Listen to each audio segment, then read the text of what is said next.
It was stupid. It was utterly incompetent that you, Felfis, the innocent prey of the predator's platter, forgot to gather your berries and shrubs before the great storm's warning signs. You have less than 6 hours to gather a week's worth of supplies to keep you breathing until fall comes, and then you'll have to start gathering peanuts and berries. You also have to remember to steal some carrots from Garfield, the hefty farmer's patch, so you can at least enjoy the little victory of your agility. But sadly, you have barely got any time left. Don't you feel stupid right now? Felfis. Judging me for my tardiness will get you nowhere, Lindy, for I am innocent. You were supposed to remind me. My bad, Felfis. I'm sorry. Now get your fluffy butt out of this comfy den and gather those fruits and shrubs. Felfis. What kind of shrubs? Better not be poison ivy. I was about to scold you for your irritating, time-consuming dialogue when you suddenly already kicked your feet back and skipped out the comfort of your own den. There you had your satchel on your side and your heart on your sleeve in the attempt to welcome any fellow lost prey to your den so you can share the work and the berries.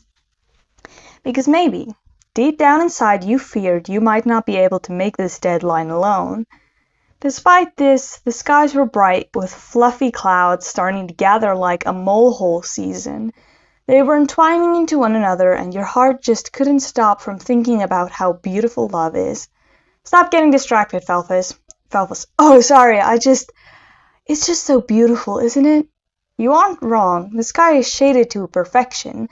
The blue skies that would soon bring the storm upon you is decked out in front of the sun like frosting on a birthday cake with a lit candle. Thank goodness for this, because this means the sun won't scorch you alive as you work hard, jumping up on trees to snatch clumps of white berries, shrubs try hiding their fills from you by overgrown patches of leaves. But little do these stupid plants know that you're a rabbit also gathering edible leaves, so you rip out the overpass and shove it in your satchel, alongside the clumps and bubbles of berries squished together. You can feel your stomach tightening with a desperate need to nibble on some of your supplies. But may I remind you of what happened during the season of the bulls when you had to leave your den early because you kept nibbling what you were picking up. You really have no other option than to shove it deep down inside your satchel and to keep looking for more so you don't starve. Or worse, head out into the storm and get washed away by the river's current. Felfis. All right, where to next? You pause. I pause. What do you want from me, Rabbit? Felfis. Where to next? I feel I might just choke. I can't believe you left this bit for last, Felfis. You ignorant fluffball. The farmer. Just like that, your raised ears were high and straight for me to give you your next orders. But once they came, you dropped them to your shoulders and felt the knot in your stomach twist into something that feels more like a panic attack or an anxiety allergy. You scrunch your nose, but it has to be done. Skipping through the dense woods, stepping over branches and leaves, silence isn't necessary at this distance. But as you get closer, you carefully plant your toes on soft dirt and sneak closer with your paws reaching out through the fence. Your hand wraps around the bush above the carrot's head and you rip it out of the dirt, collecting at least 5 carrots in one bunch. Wow, what a reward! Now, one more. You remove your satchel from over your head and place it down on the ground before sticking your head through the fence, reaching even further. The clouds start bubbling with whispers of threats that a rumbling thunder is close. You don't let that disrupt your breathing technique, and you're able to snatch another bundle of 6 carrots this time. You really are lucky today, and of all horrible moments to be experiencing this luck, you really are a lucky rabbit. I bet your foot is too. Felfis. What? You pull your head out from the fence before you shove the carrots into your bag. Then your left ear raises high to the mighty sky at the sound of wood creaking underneath the heavy weight of a butch man, clicking his gun into place. You lower your back as he fires a shot and immediately starts dashing for the hills. You run so fast that you miss your den on the way to avoid connecting with one of his shotgun's bullets. Scraping dirt out from the ground with how fast you're sprinting to get away from him, you've never been more excited and enthralled by an escape in your life, and soon enough you'll be chewing on his carrots while snickering in silence. You skid to a halt at the realization that you ran to a part of the woods you've never been through before. Your heart is beating so fast that the veins in your ears are even complementing the drums of your vital organs. You flip around to find that turning back would be ideal, as the storm is brewing its concoction above your head. Your ears fall flat once more as your eyes widen, but the farmer left the gate of his garden open, which means he's aiming that shotgun over his porch. You poor fool. You should have lifted yourself and ran, but at least you've got me to emotionally comfort you. Felfis, what do I do? Your squeaky, anxious noises are echoing in your vocals. The feeling in your heart is no longer adrenaline, rather fear. You fear that you'll sit here in the storm, and not just for several minutes, but as long as there's no thunder, that farmer won't go back into his barnyard of a house. Your luck almost ran out, but you hear the sound of a whistle. This familiar whistle sounds like a bird you've met before. You reach your paw into your bag and hold out a bubble shrub of berries. The bird tilts its head, sitting on a branch just above your head, but beside a trail you dashed across. Felfis, help me? The bird nods its head, reaching over to pluck a berry off the bunch and flying towards the farmer. It didn't eat it yet, and it didn't take the whole shrub. It's probably going to accept your payment once he or she can guarantee that they've done something to earn it. You feel blissfully at ease that you knew you trusted this bird for a reason. You hear the sound of a shot firing in the distance, making you jump into the shrubs and land in between the branches. Your eyes are narrow and wide. You feel your heart sink in the pit of your stomach. The farmer wouldn't be that cruel, would he? Felfis, Lindy? I don't know what to tell you, Felfis. Maybe you should try walking further into these woods to find something that'll help you. You shake your head. You don't want to follow my instructions? The look of pure fear in your eyes says everything I need to know. I feel like a stranger to you, and you turn your back to me, trying to hop to your feet. You walk the opposite direction of where I told you to, taking the back of the shrubs that you fell into. Felfis, stop. This isn't safe. You don't listen. Why won't you listen? Felfis, you need to listen to me. It's not safe for you to... You stop? Really? I didn't realize through all my mindless shouting that the sound of metal clanking shut on something was echoed. The squealing from your nostrils, the sound of your other knee hitting the ground, as the one caught in the trap is twisted to the other side. Your squealing and screaming is squeaky and fragile. Whoever's coming for you through those shrubs is going to do more harm than good. You want to pull your foot out of the trap, but you don't have the guts. The red liquid starts sinking through your fur, coloring you as red as the seasonal moth bunnies that usually come out during early summer. You want to cry out and howl in pain, but your breath hitches when whatever was making its way to you has stopped right behind your head. You're on your own with this one, Felfis. Growling whisper. What do we have here, lost bunny? Your squealing is only mocked by the individual standing behind you, but his silence seems to tell you more than his actual words. His voice may sound like he'll dissect you and boil your head in a pot, but his actions speak louder than those horrifying vocal vibrations. Leaning over your injured foot, your face is already covered in tears and your eyes still watering from the stinging of the salt in those tears. He pulled a knife out from his pocket and jerked the blade somewhere into the trap. You shut your eyes and turn your head away as you feel something in similar pain and discomfort to teeth leaving the bone of your ankle. The bone must be fractured from an impact that strong and a trap so desperate to keep you held in place. It's only then that you raise your head to see your savior. Bright eyes, sharp teeth, skin made out of fur, and a body the size of a grizzly bear. He's butch, vicious, and petrifying. You almost choke on your own spit attempting to say thank you, but his appearance sends you into shock and you start convulsing. It almost feels like a seizure, jerking back and forth the way you do. You felt the pain. Oh, of course you did. Who wouldn't after experiencing stainless steel teeth squeeze through their flesh and into their bone? Your ankle felt twisted the wrong way round, but hey, something smells good, right? You sniffle the air a little and realize that you're actually awake, able to absorb your surroundings and the texture you're feeling.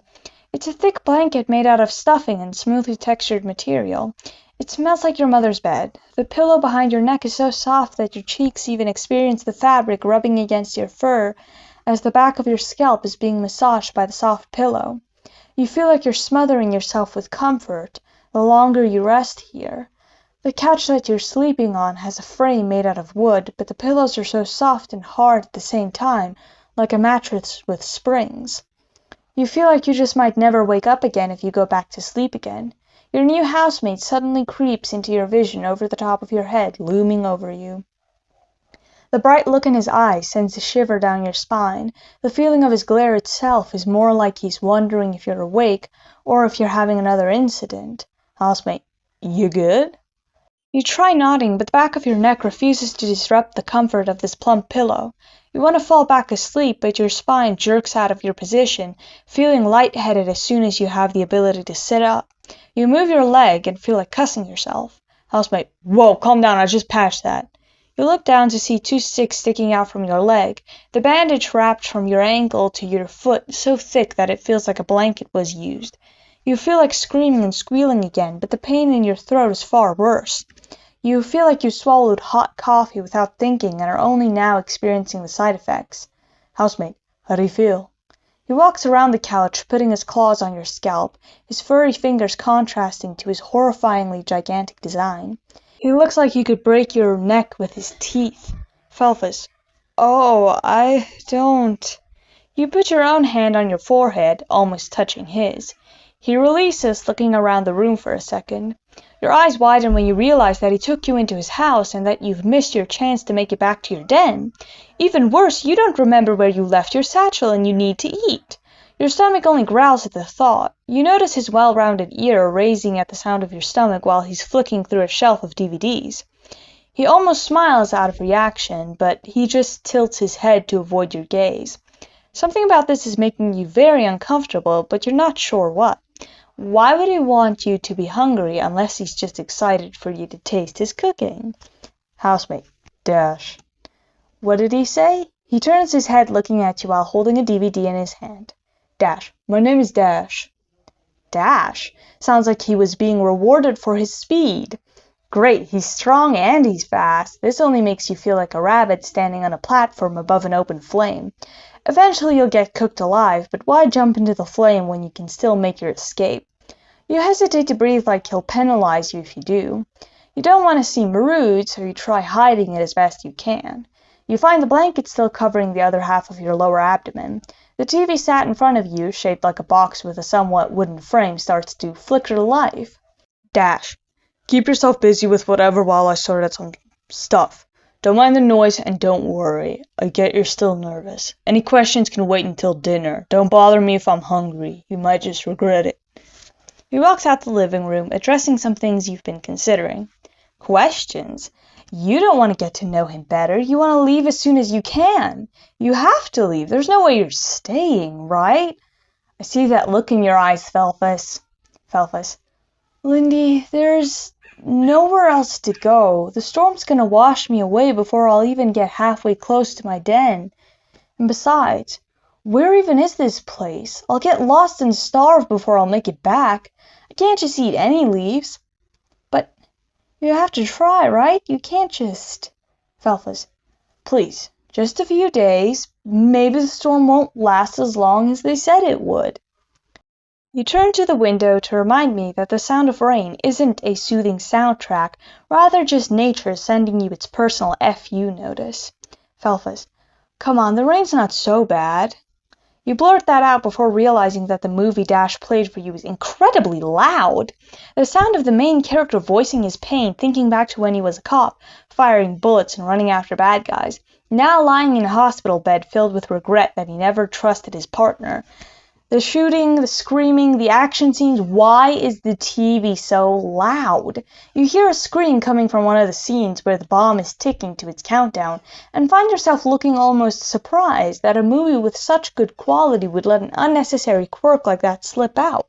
Screaming before the bad guy even pulled out his gun.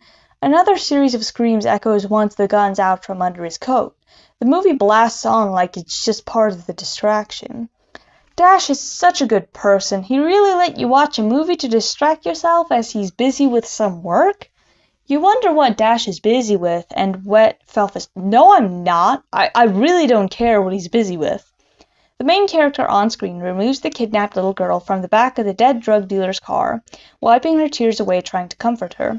She wraps her arms around his neck and he embraces her, reminded of the loss of his life, that he'll never get the chance to meet his perfect woman, that he'll just be alone forever.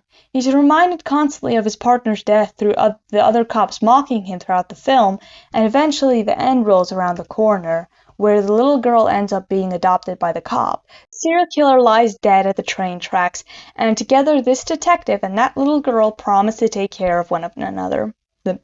The detective quits his job and decides to put all his energy into being a professor, since that was his original passion, to teach the value of human life to others. You sit in comfortable ease just as Dash appears at the entrance of the living room, grabbing the DVD player and removing the CD. You flatten your ears with the fear that he might just turn that anger he's experiencing on you, but if you just keep your mouth shut, he might just forget you're there. You can't help but start to fill your senses with the mouth-watering aroma of a stew of some kind boiling on the kitchen stove. Wait a minute, you don't eat meat? Regardless, you can't deny that it smells nice and that you'd like to know how it tastes.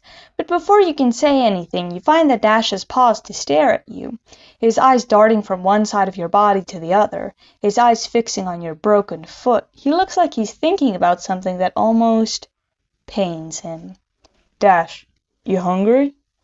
He's not hesitant about making eye contact with you, but then you hear something coming from below your feet, the sound of scratching or groveling. Dash rolls his eyes, glaring directly at you before pointing a finger. Dash, don't get any ideas. Try moving around so the rest of your body doesn't stiffen.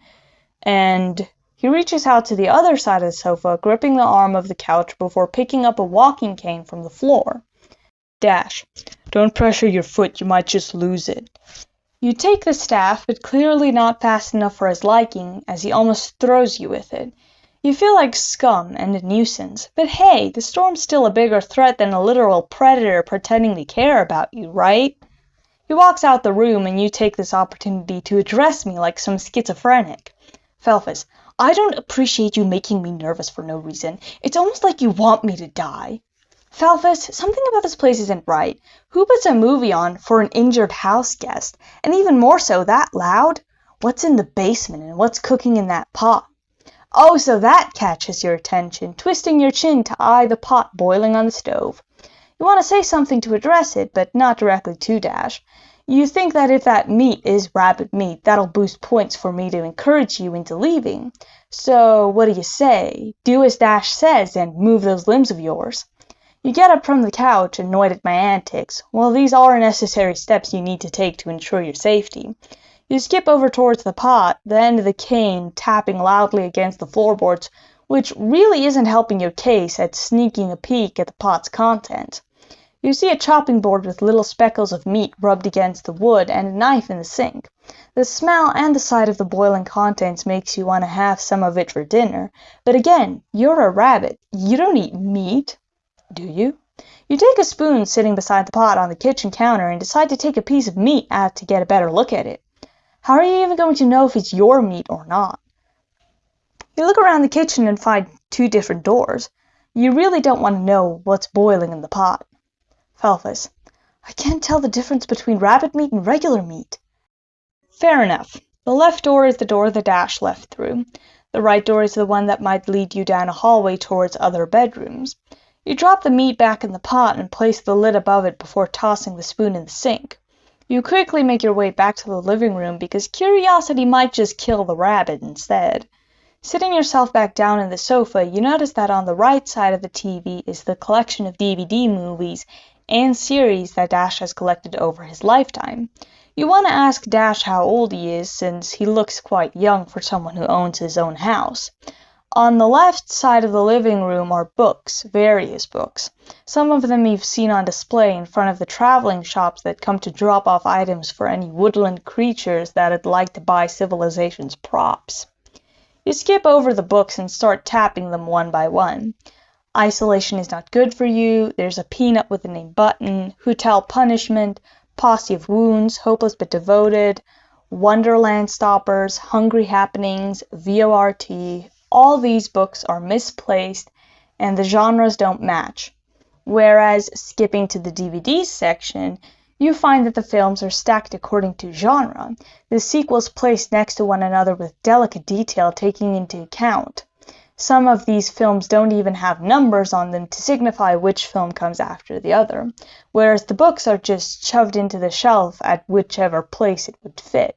The sequels are shelves away from one another, and some of the sequels are even placed before the first happenings of the franchise.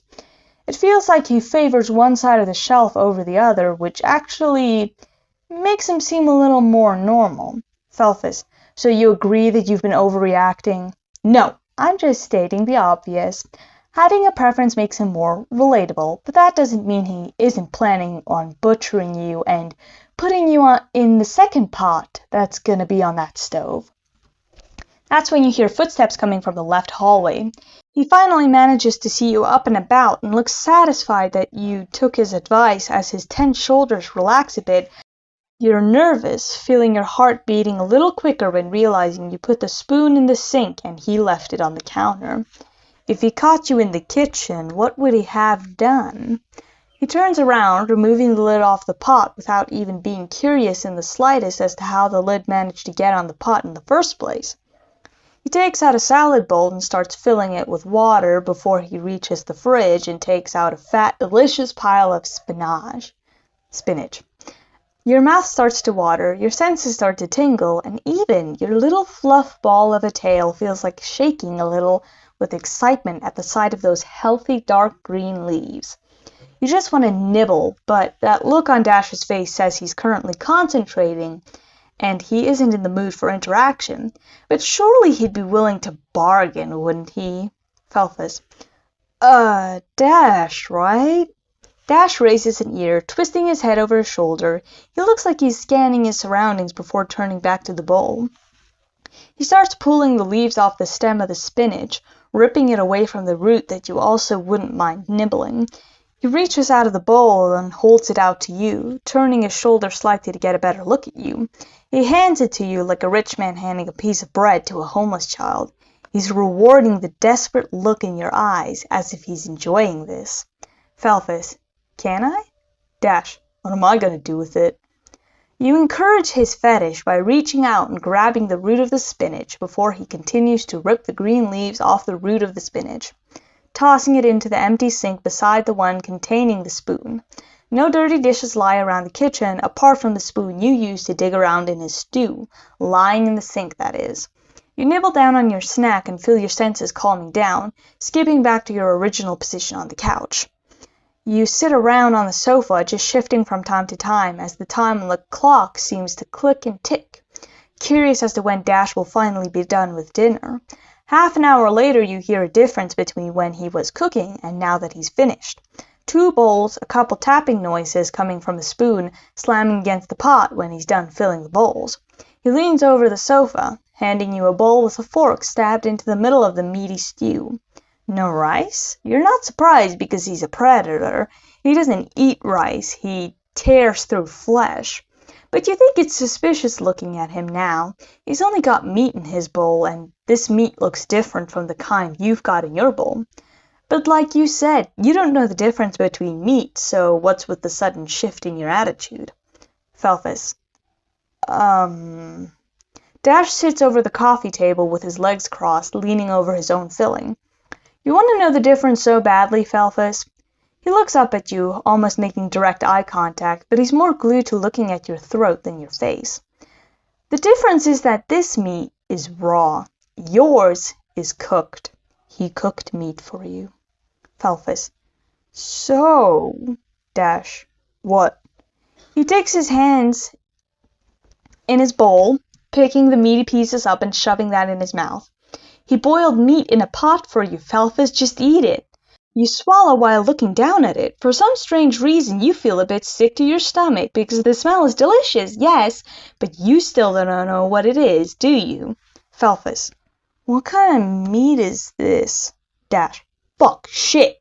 Dash's sudden swear words catch you off guard, as if you didn't think you'd be hearing them today. Obviously not. You don't even recall the last time you even heard swear words. He throws a piece of meat back in his bowl, snatching yours out of your grasp, throwing it so hard into the sink that the bowl shatters with the food running down the sink, and the chunks of either scattered in the silver bowl or accidentally shot out of the edge and onto the floor. Dash seems genuinely disappointed in his actions as he growls, screaming to himself, raking his fingers through his long hair before he walks down the hall, stomping his boots. Poor man thought he was doing you a favor. Quick question, Felfis. What do you think usually lands in those bear traps? Dash never came back to finish his dinner. You go to bed feeling hungry, but the gnawing pain of hunger is nothing in comparison to the guilt you feel. You feel like you should have just shoved the meat in your mouth and chowed down. How could you ask such a stupid question? Felfis, I feel bad enough. Just give me something to dream about. All right. You close those heavy eyelids, resting your head on one of your ears and drifting into a world made of marshmallows that smell like cappuccino. The next morning, after groaning in frustration as a response to me throwing you out of your fantasies, you realize the bowl that was left by Dash is no longer on the coffee table. You're surprised that you even managed to sleep with a foot as badly pained as yours is. You hiss in response as you start to regain life in such a fragile part of your body, feeling as though you might throw up at the sight of your right ankle being twice the size of your left one. It looks like you could poke your flesh with a needle and it would start squirting. You hear yelling coming from beneath you, too muffled to make out, but enough for you to know there's no way in hell Dash is just shouting at the wall. Catching a sentence that confirms he's not shouting at the wall. Dash, why didn't you just run? You hesitate to even breathe. Dang, it's almost like somebody warned you this guy's suspicious. Felfis, shut up, it doesn't mean anything. Really? This doesn't feel like he's talking about you? Felfis, he could be telling himself that. Telling himself to run? Felfis, well, if he feels bad about last night. You fold your ears back and hold your breath, as if I'm supposed to agree with you. I don't, but despite this, maybe making him feel better might help your chances of making the situation out alive. Dash, you hungry? Your heart feels like it might just grow legs and run out of your body. Hearing not only an agitated voice, but also the same sentence from last night, which was supposed to be confirmation that Dash was indeed planning on feeding you. However, it seems like Dash's patience really isn't his specialty, so try and max out your own to see where this relationship goes. Felfis, oh, kinda? Dash, where'd the bowl go? You feel like you might just start clawing at your own skin. He doesn't think you did anything with it, does he? Dash almost looks like he asked you what your genitalia looks like when his face contorts into distress. Dash, I washed it, right? I washed it. Okay, what do you eat? Felfis, dude, I'm a rabbit. You say that as if this guy's supposed to be your friend, and my sudden reminder only cementing the fact that he's not makes you a bit more nervous about your response. Even Dash feels insulted, like you just called him stupid with the way his ears are folded backwards and that snarl forming at his lips. Think carefully here, Felfis. This guy could shred the flesh off your neck and rip out a bone that handles your vocals better than your lungs handle your breathing. Felfis, wait, you... Felfis, I swear, bite your tongue. Felfis, don't... Felfis, at least write down what you want on your obituary. Felfis, know what rabbits eat? Dash shrugs his shoulders, squinting his eyes. Felfis, well, that's okay. I suppose it would be weird if you knew, considering you don't feed them, you just catch them. You might want to slap your mouth shut, because not even Dash is impressed with your boldness. Instead, he doesn't even give you the satisfaction of his shoulders slumped like he's pretending to be comfortable. He's genuinely going to pounce you if you don't say something to calm him down. Felfis, berries, certain leaves, not all leaves though, since some are too dry and they build up in my throat and that could kill me. There are poison ivy leaves disguised as those that I usually take, so I mostly just go for the neighbor's carrots and some berries. Nuts too, but they're not exactly the healthiest thing since they make me more hungry than the berries do. Your anxious rambling paused for a second when you realized Dash couldn't even be bothered to hear you finish your sentence. You feel almost insulted and ignored. Finally, Dash returns a minute later with a bowl full of leafy greens. The salad itself is lettuce, tomatoes, some cucumber slices, and arugula leaves. You stare at it with such admiration before tilting your gaze to Dash. He looks awkward, like he's almost ashamed that he has to make his effort so visible. You take the bowl, sniffing it a bit, for some reason, Dash won't move from his spot until you take a bite. You nibble on the first piece of lettuce and chew like your life depends on it. You put the bowl on your lap and start picking it up with your hands, shoving your soft fingers inside and shoving anything you can in your mouth. Naturally, you'd nibble, but the flavor of vegetables makes you want to moan in pleasure because it's such a satisfying smell. You can't remember the last time you've had tomatoes, so soft, juicy, and textured with its gooey innards. You drool while eating, but you shove the food even further. You're so hungry that the bowl is empty before you can even feel the full capacity of your pleasure. You feel around the empty glass bowl with your fluffy, fat fingers, and find that the bowl is a traitor in desperate need to shove more veggies down your throat. You still nibble on the crunchy leaves of lettuce and the cucumber slices midway chewed on the inside of your mouth. Your cheeks are puffed up like a volleyball, and you look like the last thing you should do is shove even more in your mouth. You don't choke, you just nibble in silence while staring at the blank TV screen, not noticing how Dash is practically as satisfied as you when watching you chew. He looks like he's the one having questionable attractions towards the vegetable genre, but instead, he's looking at how desperate you were to snatch at those greens.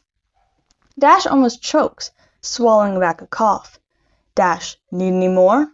He feels awkward after breaking out of his trance. Tilting your head in his direction like a child, he looks down at you like a predator.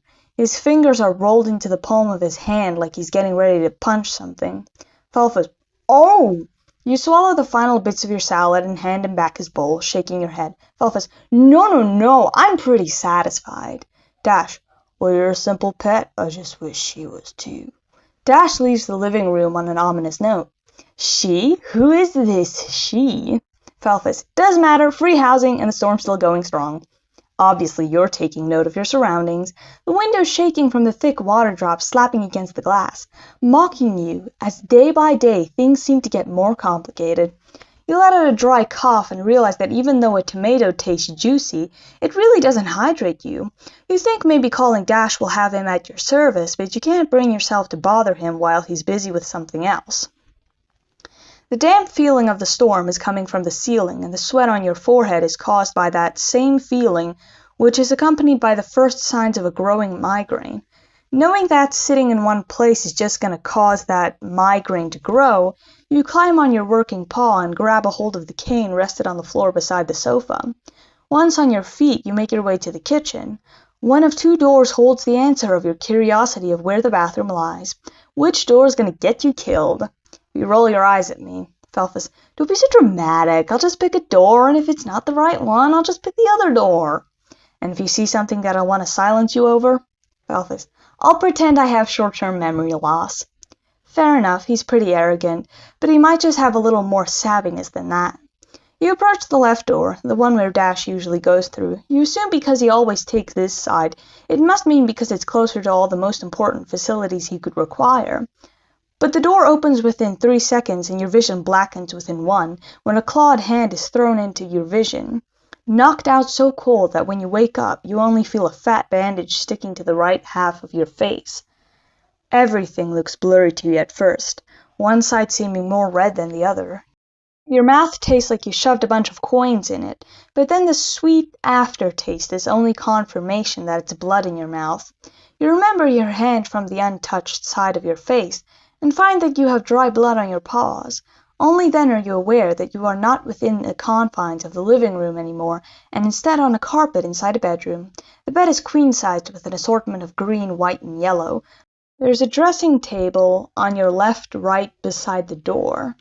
The dressing table is about as big as a teacher's desk, with a 3-way mirror complementing the atmosphere of the room by adding extra layers of personal touches. The door of the room is even decorated with stickers and a pink and blue calendar of cats for each month. You feel almost amazed at how painless you've remained for the past minute as your observation has gone undisturbed. But it's then that you realize you haven't begun to move your ankle. Lifting your chin allows you a gorgeous view of your intact body. No parts have been used for his cursed stew. Felfis, that was never in question in the first place. Not to you it wasn't, but me, I won't let him harm a hair on your pretty little body ever again. Felfis, again? Then the door opens, slightly, a crack reveals his orange eye glaring back at you before turning over to look behind him. You wonder what could be distracting him if he's supposed to be as isolated as you presume him to be. He has to widen the door halfway as if he's sneaking through a crack because his large frame has to hunch his shoulders like a cave just to be able to enter the bedroom in the first place. This guy could kill you just by stepping on your rib cage with all his weight. Felfis. Dash, what happened? Dash. You fell down the basement stairs. Sure, let the injuries speak for themselves. Felfis. What happened to my face? Dash.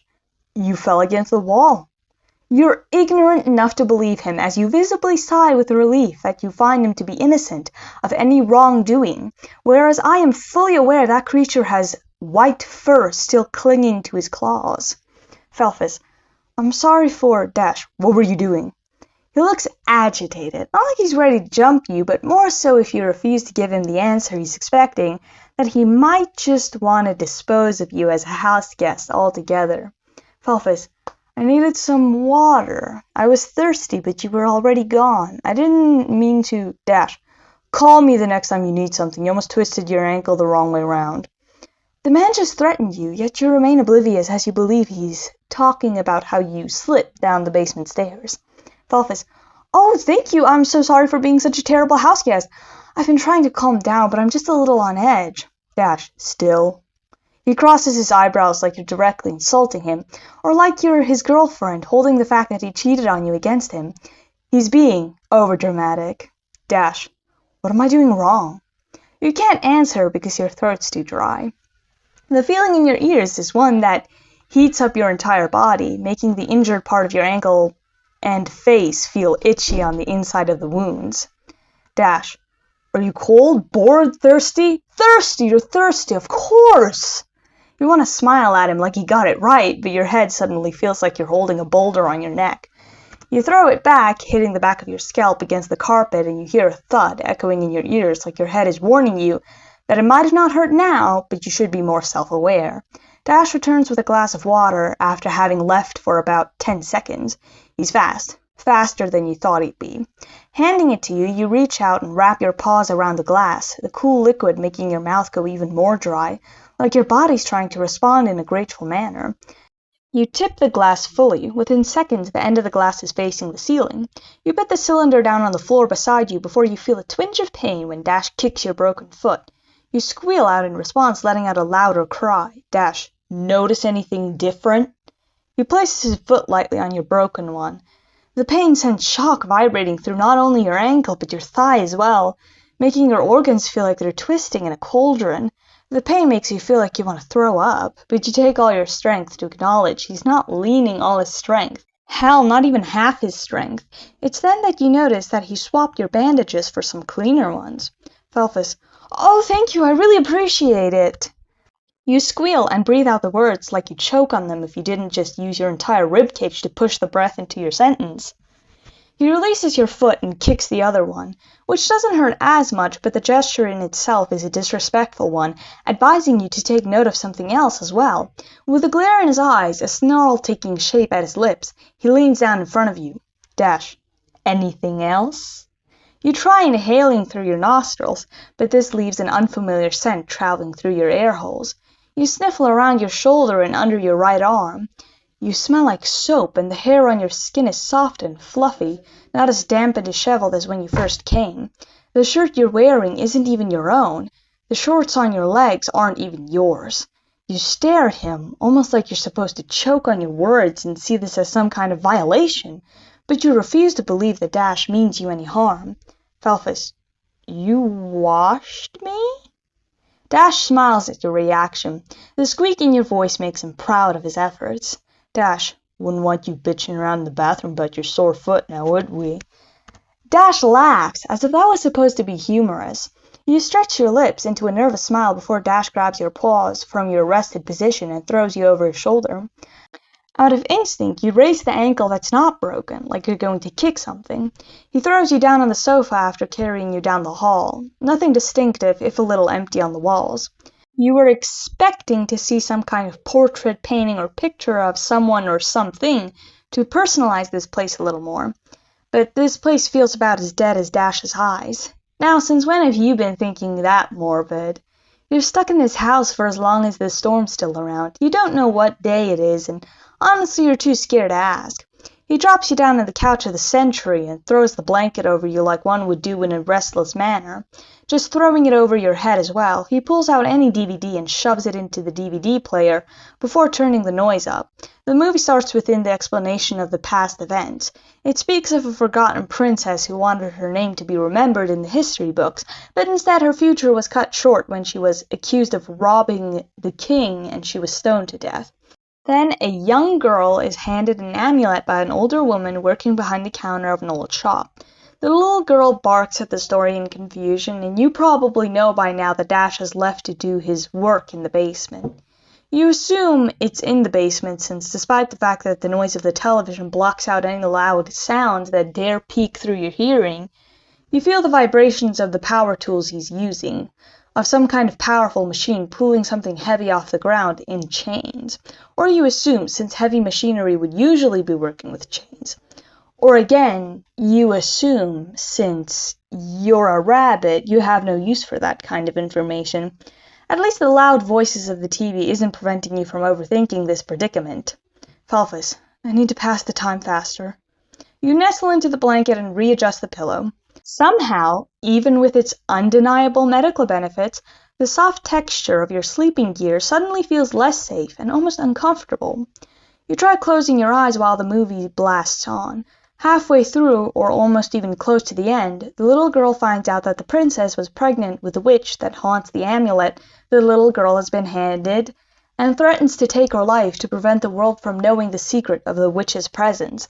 That she lives to feed off the children and their dreams, turning them into slaves of the system, which bores you half to death considering you know nothing about the system the movie keeps droning on about. You attempt to fall asleep to the irritating concept, but just as you think you might start brushing through the minutes like seconds, the sound of the television cuts out, catching Dash kneeling down in front of the TV before removing the disc and placing it back in its case. He raises himself and turns to you, accidentally forgetting you're staring at him with one eye open. You realize he's wearing a fully black jumpsuit with a mask over his face, his hair tied into a bun, and blue gloves you naturally associate with doctors or nurses. Dash, you might want to keep yourself from sleeping that much. You could put yourself in a coma. He says that like your injuries are far worse than he's willing to admit. As the idea pops into your head, you realize that you never did get to see the gash that the basement wall left on your face. Felfis, are my injuries that bad? Dash wrinkles his nose for a split second, straightening it back to normal. You're not a behavior analyst, but it wouldn't take anybody too talented with a high IQ to note that Dash is anxious about answering that question. Dash, sit up, it's lunchtime. Felfis, did you eat something since 3 or 2 days ago? You really can't remember. Dash doesn't answer your question, instead going to the side of the house where you should have gone when you needed water. Felfis, what's with him? Felfis, you should know. Dash still doesn't know your name. Felfis, oh shoot, do you think that's why he's acting so weird? I highly doubt it, since he never bothered to ask your name, almost as if you don't have the right to own one. Felfis, you make that sound ominous. After some time, you start to develop the knowledge that Dash refuses to let you sleep.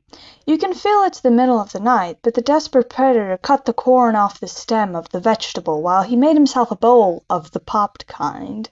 Popcorn. You stare at your bowl, feeling your eyelids growing heavier. Every time your head starts to slouch, he slaps your shoulder.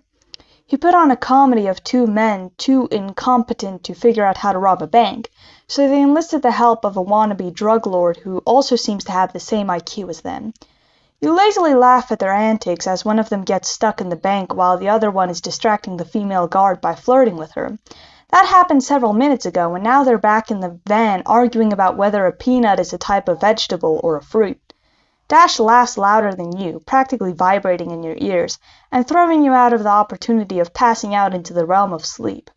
Dash doesn't touch his popcorn or even bother to talk to you. He just sometimes laughs, nudging you to notice the humor.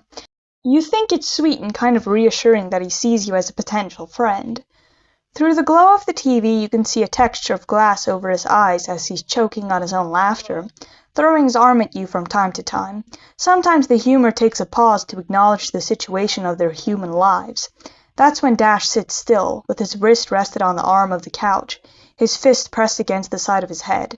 He observes the story and still smiles at the screen, but he takes a glance at you every few seconds to make sure you're not falling asleep, or maybe analyzing your reaction. You try and seem like you're enjoying the film, but Dash slapped your shoulder so hard that adjusting the pain feels like you're grinding two joints together. You force a smile as you jerk your shoulders up and down, trying to make it look more like you're waking up a bit more. Dash doesn't give a second thought to it, since he breaks out in immediate laughter when one of the characters announces that they also stole the candy jar at the receptionist's desk. You find it stupid, but the humor's definitely there. Dash's laughter slows down. Dash: idiots. That's the first thing he said all night, and somehow, the way he says it makes it seem like he's getting a little more comfortable sitting next to you. The laughter, the silence, and the awkward tension soon ends when the credits come rolling in after the characters find themselves getting praised by hundreds of prisoners for all the shenanigans that it took for them to avoid the police. From stealing a helicopter to landing on the president's roof, to stealing the ambassador's dog for ransom money, and then accidentally robbing a gas station with their intimidating presence. You think through the storyline of the film and wonder, what's Dash's favorite genre? Not only that, but when he turns the lights back on to place the DVD back in its case, you find yourself wondering, Felfis, do you love movies? Dash shoves the case back into the shelf, right next to the sequel of The Crazy Trio. You're curious to note if that's the next movie on his list. Dash, do you always ask stupid questions?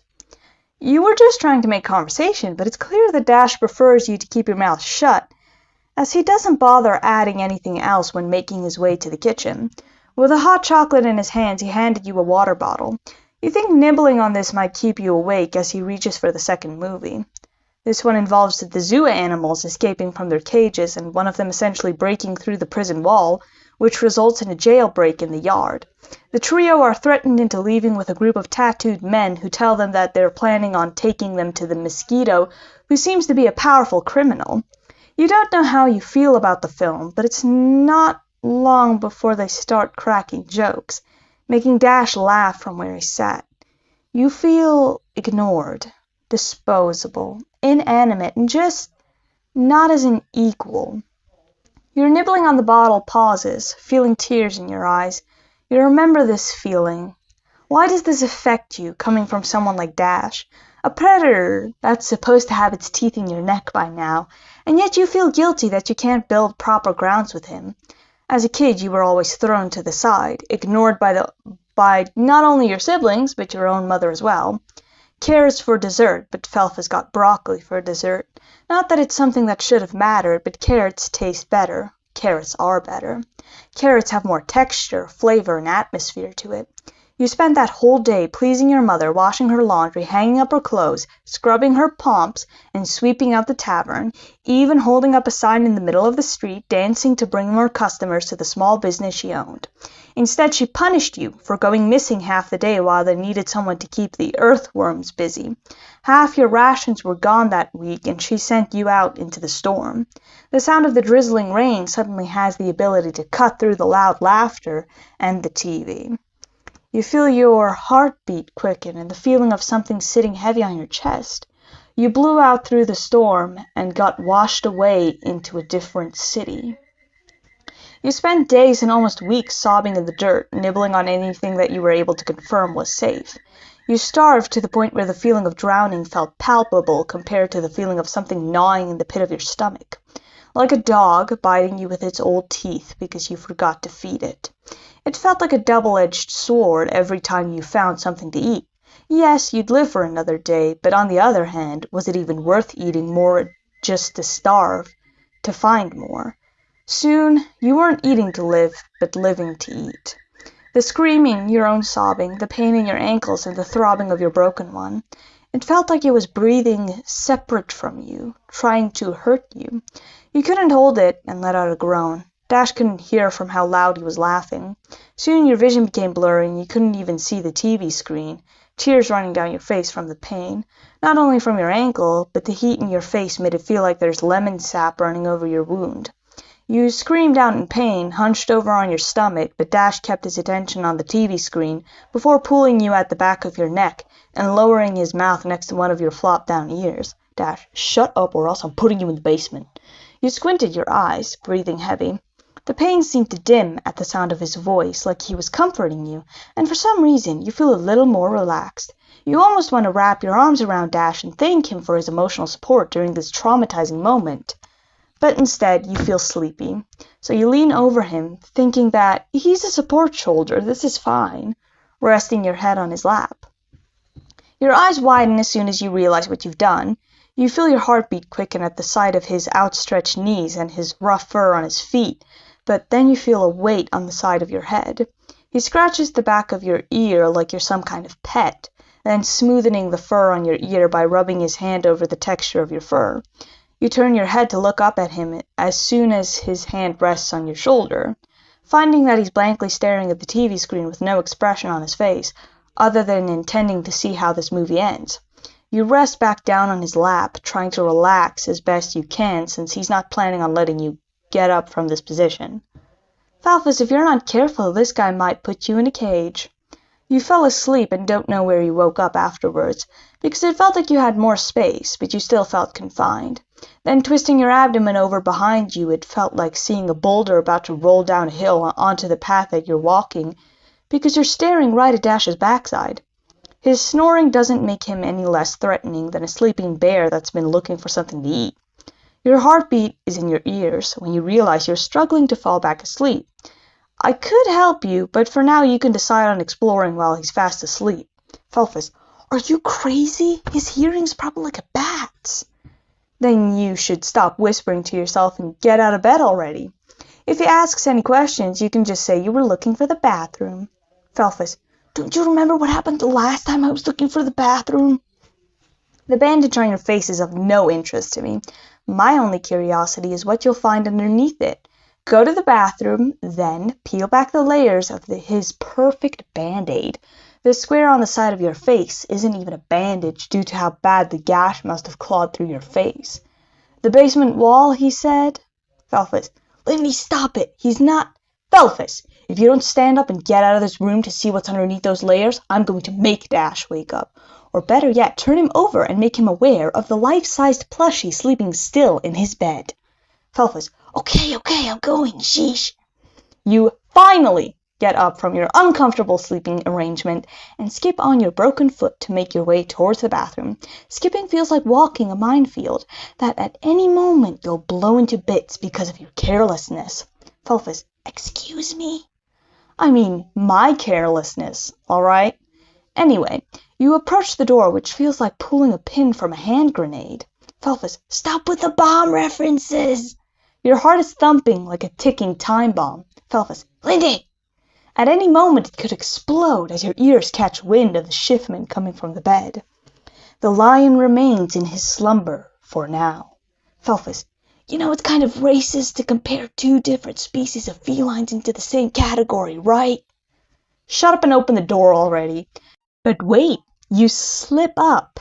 It opens too casually, which causes a loud protest from the hinges holding the door, the handle flicking as soon as you realize your mistake, adding extra sound effects to the already disruptive noise, echoing through the room like dropping a hammer on a car. You flinch as soon as the silence settles. Turning over to Dash, you find that he doesn't even give the noise the light of day, brushing it off by readjusting his position on the bed. You slip out of the bedroom and go skipping down the hall with your soft white paws, rubbing up against the wall to keep you on your unsteady balance. The door beside the bedroom might not even be the bathroom for all you know. There's another door from across the hallway, but this door looks like it's an even bigger room than the one you woke up in. You pause at the door beside his bedrooms and take the handle. It opens and the smell that comes from inside is floral and sweet, as if spring itself had a scent and this is what it would smell like. It's a cool atmosphere and the tiles are a light shade of purple and green. an awkward color contrast that you've never seen before, but then again, you do most of your business outside, so you really wouldn't know how a bathroom's supposed to look. You skip your way over to the mirror, carefully placing each hop because you might slip and hit your head against the tiles, and the last thing you want is to be passed out again. You touch the edges of the tape that's sticking to your skin, keeping the bandage from slipping off your face as there is no band-aid large enough to cover the injury on your face that was left by the wall. You still have little smudges of blood on the inner parts of your fur, sinking through the roots. You try and pull at the tape, which sort of hurts since your skin is literally covered in fur. Staring at yourself in the mirror feels like staring back at someone else. Since the last time you saw your reflection, you recall your hair looking a little darker than this. You've never had a bath with soap before. You've got most of the tape peeled off your fur. Now just to fold the piece of cloth over the injury. But pulling at the edges pulls the folded piece of fabric apart. The layers are thicker than what would be necessary for just some scrape on the cheek. It's a massacre under the pile of blankets, a full gaping gash that's deeper than your cheek itself. It's sunk in far enough to almost guarantee there won't grow any fur. But what's more strange is the way the injury is shaped. 4 rough lines crossed over your cheek, like you scraped your face into a group of exposed nails sticking out of the wall for some reason. But it's more than that. It gets thin at the start and starts thickening its pace by sinking deeper into your flesh before it grows even thinner at the ends, like something threw its claws into your face. You swallow a heavy lump, feeling fog rising up in your vision because it starts to burn. The injury might be dry, but the cool atmosphere and exposure makes it feel like you're being kissed by the sun in close proximity. You press the fabric down on your cheek, slipping the tape back over the edges before you make your way to the toilet. You hunch over it, sitting on one knee. You regurgitate your dinner before you can even think twice about what you saw. At least you had the decency to hold it before making it to his toilet. The smell contrasts with what you first encountered when you walked in, so you try flushing, but you still feel sick, trying to regurgitate contents that your stomach has already recycled. But Felfis, with that out of the way, do you still think it's worth staying? Felfis, if I'm obedient, he hasn't done anything bad, only when I disobey him. If I just stay in the living room and try to distract myself, he won't even have a problem with me. Then I can heal up and make my way back to the den in no time. The storm's only this bad because it just started, right? And if he likes you so much that he just can't risk you getting away, that's what you choose to contemplate for the moment, until a knock on the other side of the door sends a shiver down your spine. You feel your ears perk up, trying to decipher if it's safe to get up. But the fact that whoever it is chose to knock makes you feel a little more at ease. You wait furthermore with your spine hunched over the toilet like you want to look like you've been throwing up. You flush again after failing to hear another attempt at catching your attention. Sneaking off back to bed, skipping on your one good leg, you still feel the twisting knot in your stomach from the injuries on the side of your face. You're starting to believe that Dash lied to you, but you still think he was justified in preventing you from seeing what's in the basement. It must be something incredibly personal if he'd be overreacting like that. You swing the door open and are immediately grabbed by the throat by a clawed hand that slams you up against the wall, forcing his thumbs in the middle of your throat. You try to choke out a word or two, but your stomach acid left your throat swollen enough to work in Dash's favor. Those dark yet brightly lit orange eyes, contrasting his vicious actions with his teeth snarling back at you like he's gonna kill you. Your soft paws try and grasp at his hands, but you're too fragile at the moment to have the ability to defend yourself. Eyes rolling backwards, you're familiar with the darkness because it's all this place is. Passing out, you can only feel yourself growing more and more miserable, as the sun's waking hour is nothing more than a distant memory, the feeling of time itself falling through your hands. You don't even know if Dash was keeping you up because it was still early, or if he was keeping you up all night. You can feel something warm on your skin when you start to come into reality's bounds once more. No longer just a floating subconscious thinking about how your events have affected your thoughts of nature itself. You miss the leaves, the berries, the dangers, even the predators that came second short of catching your arse in their jaws. You almost laugh at the feeling of victory, like it wasn't that long ago. But you're currently not sure how many days you've been here. You wake up to find yourself wearing a longer pair of pants, a new t-shirt that's bigger than the previous one, but it's covered in blood splatter and twisting your head to keep yourself from noticing the brown stains blending into the soft fabric. You witness a handprint on your shoulder that skids down your shoulder, making you want to close your eyes and pretend you never saw that. You'll keep avoiding eye contact with these bad thoughts because stupid people usually make it out of these situations. If he thinks you don't know, then you don't have to worry. Giggling, but not fully aware of the feeling that comes with feeling giddy. You raise your head, but you're pulled back by the attempt in a sitting position when realizing you have a collar around your neck that's attached to a chain. Your stomach can't twist itself even further than it already has, so your bowels start to do it for you, making your stomach rumble with unease, settling into your lower abdomen pressed up against your appendix, which raises your migraine higher. Enough for you to be aware. You have a bandage wrapped around your head. Felfis, what? Dash, stop it. You raise your chin to see Dash holding a bucket, standing at the entrance of what appears to be a different bathroom. Your eyes widen in a bit of disbelief at the sight of the bedroom's window sitting on top of your head. There's a bright light outside, tree leaves, and there's sparkles in the leaves. Not sparkles, but something shiny. It's like a flashlight. Dash, are you going to sit still or do I have to make you again? You sit up in the realization that you have blood running down your cheeks, coming from the tiny holes in your nose. You've got barely any breath in your chest because the swelling on your face makes everything feel numb. Your chest is doing most of the labor as pushing oxygen through your mouth feels like pushing a wooden cart. It's not heavy, but it does chip away at your energy. Dash comes closer, putting the bucket down on the nightstand. He climbs over the bed and over your abdomen, reaching out to the bucket. You widen your eyes at his position, but his expression says he's ready to slam your head into the headboard if you pick those hands up. Noticing how his pupils keep moving from your face to your left hand, your face again, and then your right hand, keeping this rhythm up as he rubs your face with a wet cloth that's soaked in warm water. It does not feel nice. Rubbing at your face like he's scrubbing a wall clean, you feel like a piece of sandpaper. He drops the towel in the bucket once more before raising his left leg over your abdomen, climbing off on the opposite side of the bed. You cough out some of the water, feeling your throat physically refusing to have anything to do with that water in your immune system. Your entire body is rejecting to listen to you, repulsed by the actions of Dash, as if it knows something you don't. In fact, thinking about it now has your head throbbing a little, like something knocking on your door, but you're not sure how to turn the handle. You try shrugging it off, but your body won't ever trust your decisions again. Your shoulders are tense, your tail is down, your ears are flat against your scalp, an anxious, uneasy, and heavy plea of desperately trying to encourage you something is wrong, and you have to do something about this. Felfis, then what? You then take your paw, touching your shoulder, trying to make yourself ease up. But your eyes dart wide when you catch the print on the shirt perfectly lining up with the fur on your fingers. You scrape your hand down, your pupils now the size of salt grains, your heart throbbing louder than your head, your stomach lifting the veil of discomfort when you finally realize that the blood on this shirt doesn't come from anybody other than you. You raise your shirt, thinking because your stomach feels better it means you can talk to it now. As delusional as that sounds, you believe it. But lifting your shirt exposes the stretched stitches of someone who had surgery.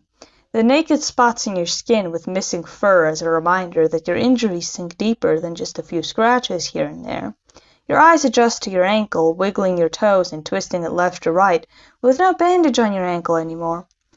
It feels foreign to you, foggy even, as if this isn't real. You gained your strength back, but at what cost? Was it worth staying here and accepting his treatment? You can barely breathe at the feeling of it. It wasn't worth it, you consider. The gestures he made were pointless, and the things he did for you gives him no right to treat you like a hostage. You'd rather have ripped your foot off your own ankle and skipped away to freedom than have your eyes come face to face with that thing's glare ever again. You start feeling the chain, raking your fingers against the connection ovals. The feeling of the cold metal is unfamiliar. Of course, swallowing your saliva and tasting the blood under your tongue, you begin to realize this is not the first time you've felt stainless steel before. It's ingrained in your memory, but somehow it doesn't traumatize you as much as the thought of being at Dash's disposal. You'd rather sleep on wet dirt than stay in this bed any longer. You jerk your head forward, feeling the chain protest by squeezing down on your Adam's apple, causing you to gag. The collar has a chain, but the collar is made of leather. You squeeze the fingertip of your paw and try using your nail to scratch at the end of the collar where the chain starts to connect. You might be able to rip the collar off your neck. Alas, this is leather, you're a rabbit, and this is only hurting your paws as well as preventing your lungs from receiving the proper amount of oxygen. As if you weren't struggling enough with that already. You're stuck like this until he decides to release you, or unless you make do with your surroundings. Noticing that the bucket is still sitting where he left it, if you could grab it, you could throw it at him, but what would that even do? Felfis, how long have I been here? You tilt your head back to the window, only to realize that you're met with a stare of a blank wall. Your eyes widen, and this is when your ears perk up from their droopy state. Your hearing catches the sound of millions of little droplets drizzling about the ceiling and almost sending a chill up your spine, if it weren't for the breath of relief that you haven't been here for that long at least. But it remains that you're starting to see things, and it's clear this place has not been good for your phys. Finally taking notice that you no longer have that paw working to your advantage. The feeling of moving it is still numb to the touch. But you can make out the bandages and the stiff feeling in the bone when trying to lift the paw. As for the collar, you're wearing another bandage around your neck, and you almost dug your fingers into what feels like a hefty wound, which is one of two reasons why your breathing is doing so poorly. You touch the bandages around your neck and in front of your throat, tugging at them lightly. One side has a tissue stuffed in where the actual wound has taken shape. This realization drops your ears against your shoulders once more at the thought that he bit you in the neck. He sank his teeth through your throat and almost took your life. But as much as you want to hate him for what he did, you don't remember what you could have done to upset him due to the injury on your head. Which gets you wondering, did he bite you before he knocked you out? Then that would mean he purposefully bit to disarm you. It's not like you have sleeping medication to fix your distress. At least your migraine feels more like a grain of salt touching an exposed part of your brain. You're grateful, despite the fact that I'd want to have you reconsider your view of him, because this only encourages his unpredictability. How could you, a rabbit, have done anything violent towards someone almost thrice your size with claws and teeth big enough to kill you? Felfis, don't you see? That's exactly why this makes sense. He tried to disarm me, calm me down. I was probably losing my mind, just like I almost did. I wasn't even attached to the wall, Indy. Can you imagine what would have happened if he walked in here and I threw him with a bucket for no reason? I think I'm more unpredictable than him. We'll talk about this later. For now, close your eyes and I'll help you fall asleep. Felfis, fine, Lindy, but you have to trust me. I'm the one in this situation. I'm the one experiencing these feelings. All you're doing is judging all my decisions like I could just walk on water if I so choose. You're acting like I can control the clouds and walk out of this place if I wanted to. I don't want to be here any longer than I have to. Please, just let me sleep off my injuries and make it through this. And stop waking me up when I should clearly be sleeping. Fine. As for that dream, clear skies and the light blue blooming flowers by the Seconda River, where you slept during nightfall 3 days before the storm was guaranteed to hit. You remember sniffling out mushrooms in the corner of the forest. You could smell that they were of no harm to you, no poisonous after-smell. But if you could smell that, then why can't you just distinct poison leaves? You took a bite, and it felt like you were chewing on daisies. You almost started humming, but instead the mushrooms made you woozy and helped you fall asleep. As you've been struggling for a while now, maybe this journey of ours is all about patience.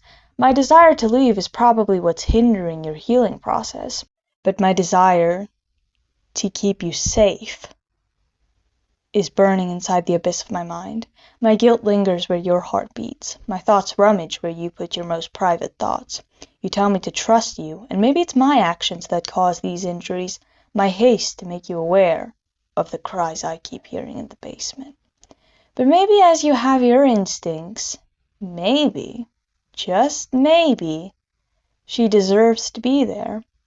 Something in the way she handles the pain he inflicts onto her seems to me she's collecting their consequences, memorizing the conflict, documenting his reactions as he glares down at her.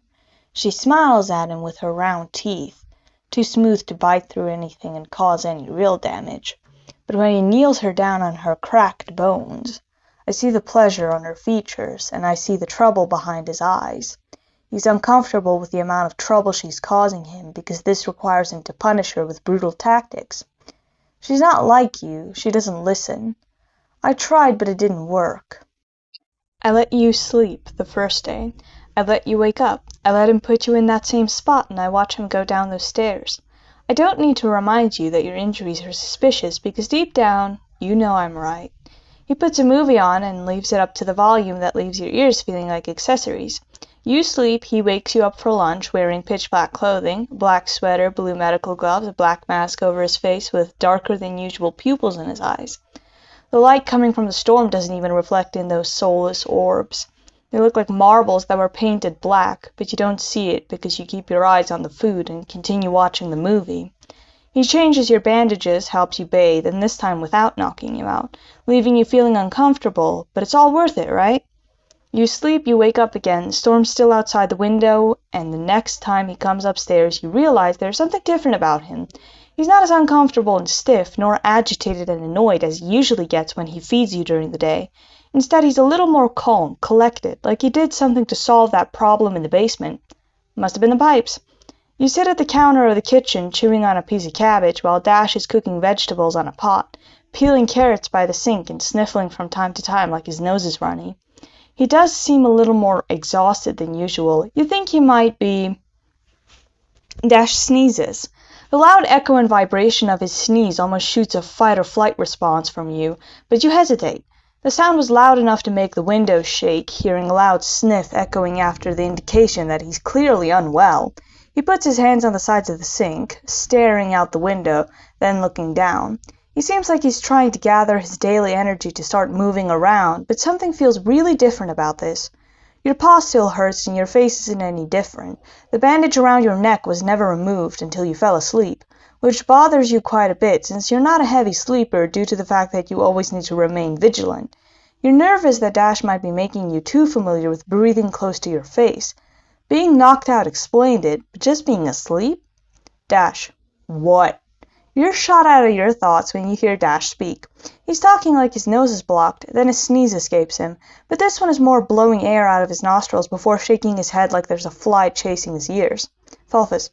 Oh, nothing, Do you plan on keeping me here until the storm ends, or keeping me here until my ankle heals? Dash. Well, what if I don't plan on letting you go? It's supposed to sound ominous, but you feel like cracking out in a smile at the sound of Dash's blocked nose, hindering his growling threat. You can't stop yourself before it's out in the open, a quick chuckle before slapping your mouth shut with your paws. Dash turns his head slightly, eyeing you from the corner of his view. Dash. What? Felfis. Sorry, do you need me to do that for you? Dash. I'm fine. He rests his elbows on the sink, almost letting out a shaky sigh. You can tell that whatever he has is pretty bad if it's making him look weaker than you. Felfis. Look, I'm not a doctor, but I don't want you to pass out. And if you fall on your back, you might end up choking on your own vomit, 'cause I'm nowhere near strong enough to flip you on your side. Again, Dash stares at you from the corner of his eye. He doesn't know what to say.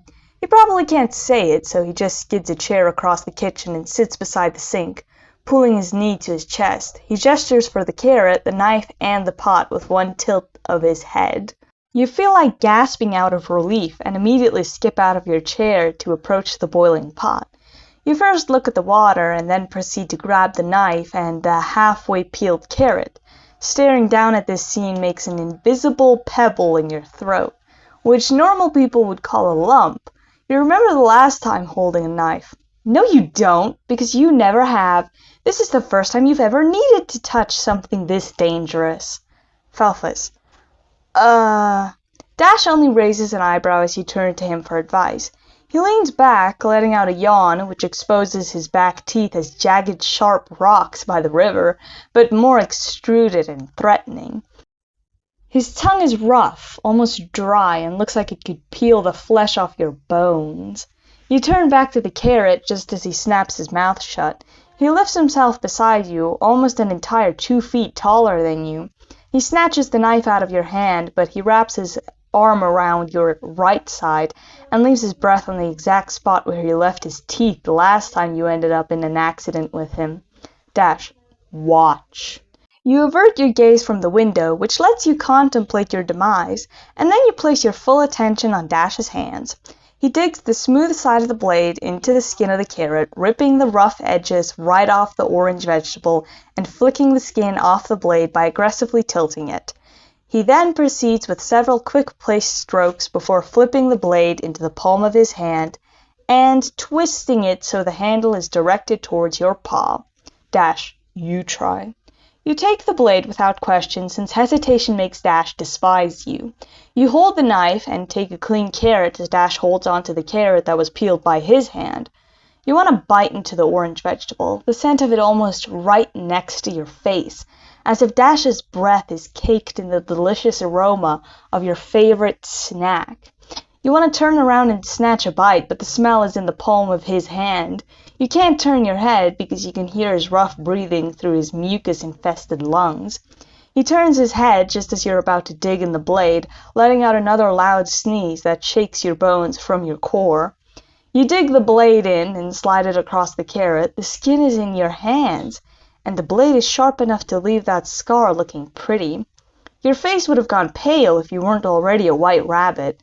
The blood starts running into your fur. The stain is nothing. The sight of your own skin peeled over your finger makes you gag. But instead a choking laugh escapes.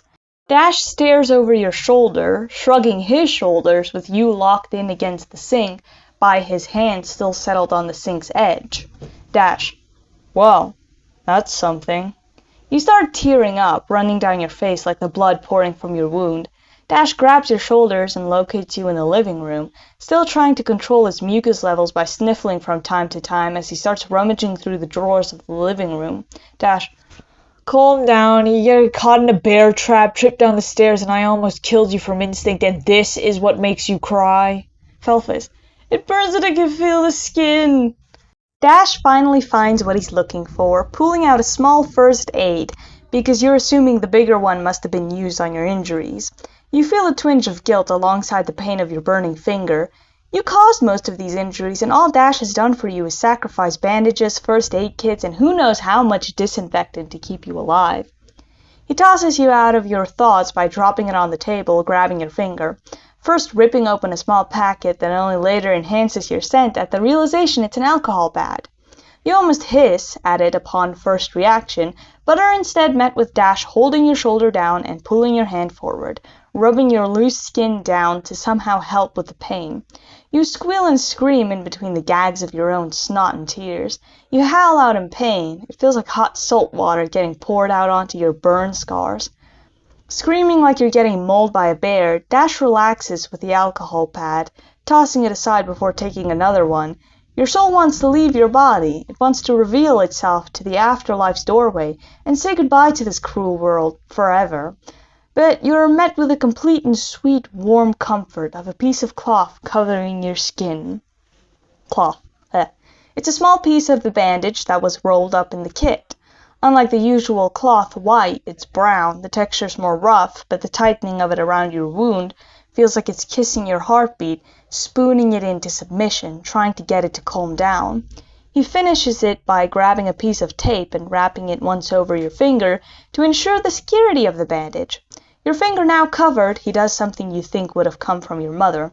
Almost dry tears on your face are felt when widening your eyes, the air in the room growing warm with something you don't quite understand as Dash wraps his arms around your shoulders and starts rubbing the back of your head.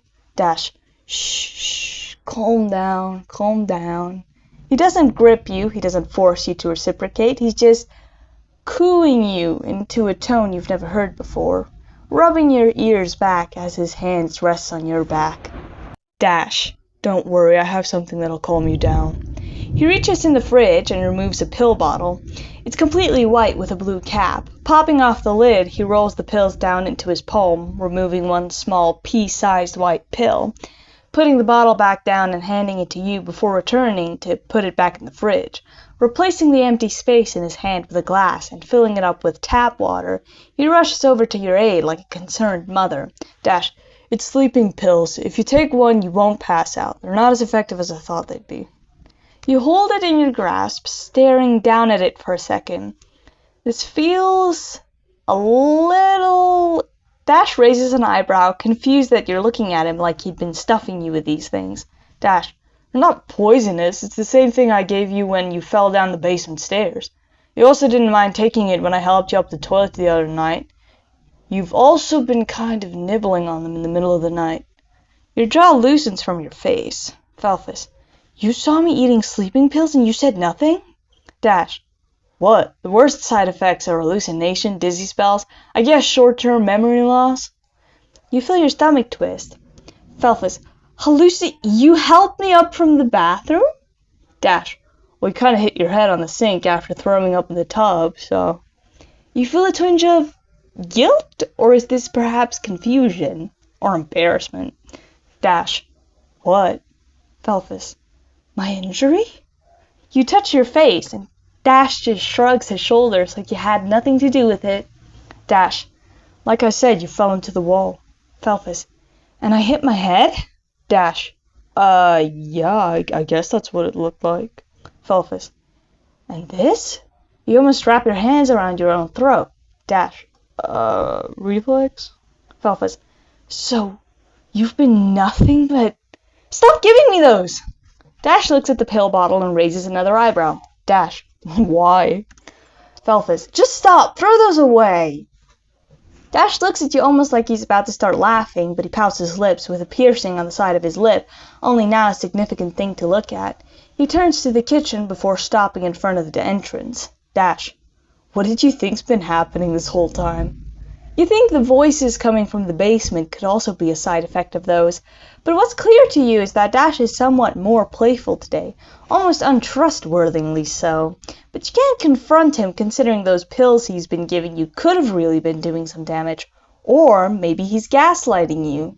Felfis, I thought you gashed my face. I thought I got up from the bathroom and then you choked me.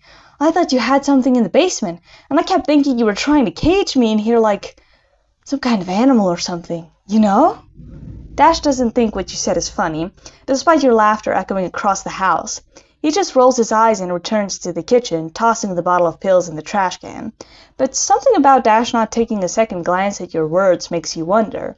Has he heard a story like that before? Heck, you're probably not even the first person he's helped in his lifetime. Maybe he's genuinely nice, and I've been leading you astray.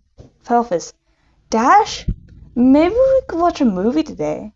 Dash doesn't respond, only returning to the kitchen. You hear a sneeze echoing on the other side of the house before rolling onto your side and staring up at the ceiling. You rub your soft paws on your face, now remembering the bandage on your index finger. He rolled it up pretty thick, but then again you did peel through the entire side of your finger like you did with that carrot. You wonder if the skin is gonna mold back into your flesh or if you're gonna have to peel it off. You'd rather stop thinking about it since it's starting to feel a little more irritating than it did several moments ago. Dash returns to the living room, but when he does, he's no longer in the mood to talk to you. He just tosses a pillow your way and returns to the basement. Somehow you should have predicted that Dash would switch his mood like this, acting like you're the problem. However, you can't deny that your stupidity sure brought you a long way. With that in mind, you begin to wonder, how long have you been here, and did you just miss your chance to find out? You're quite the stupid hare, you know, Felfis. What? Don't blame me. You said, trust me, and now I'm trusting you, and now you're the one throwing around accusations. Felfis, so, it's been those pills this whole time. Man, I can't imagine. This means this is a completely normal and 100% sane situation. Why do I keep acting like something bad's gonna happen? You decide to lay back down and distract yourself by continuously counting sheep on your fingers. You're drooling again.